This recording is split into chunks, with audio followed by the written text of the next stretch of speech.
Where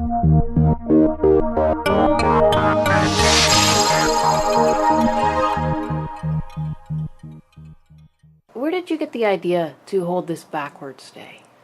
Well, my mom, she came up with the idea because we were at my grandparents' and they were talking about the situation where the library is closing, and she was saying it's backwards and they should wear all their shirts backwards, and so sort of she had me go through with it, and I was like, oh, When you came to Principal Di Pasquale, what was her reaction at first?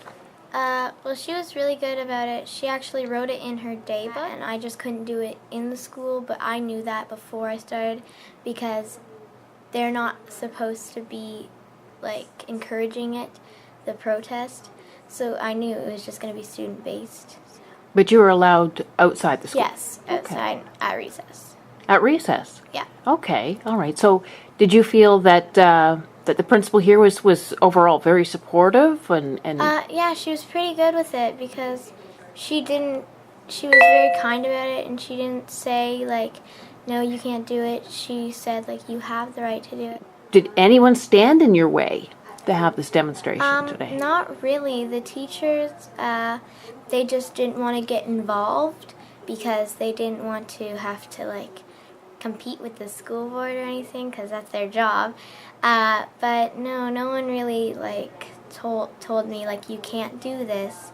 They all were pretty good. They just didn't want to get involved. The student, Katie Butler, was going throughout the hallways with a letter that she was bringing to teachers proposing this backwards day, and one of the teachers stopped her and asked her what she was doing, and he simply directed her to bring the letter to my attention out of courtesy, thinking it would be the right thing for the principal to know. And so I invited Katie into my office, and we actually had a very pleasant, amicable conversation. She articulated her thoughts, her ideas very maturely, very respectfully, and I listened to them. What parameters did you have? Well, I asked her how she planned on proposing this message, and she asked if she could go into the classrooms, at which time I did tell her, I didn't want this to interfere with any instructional time. I had to respect the other students and the other families who may not want their children to participate in this. So if she was planning to do this, it would be something she would have to do on her own time. Okay. And she seemed to understand that.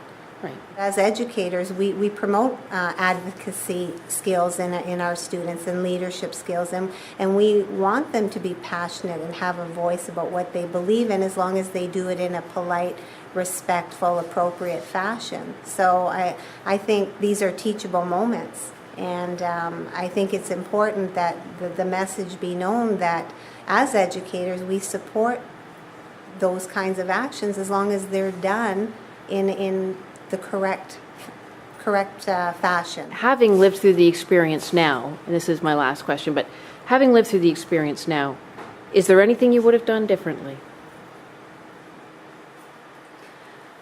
I am very comfortable and confident and proud of the way this was handled by myself and my staff and the school as a whole. And I have very amicable relations with the family. I spoke with the mom twice this morning, and it's all been very positive. So I think we can hold our heads up high to a wonderful learning opportunity.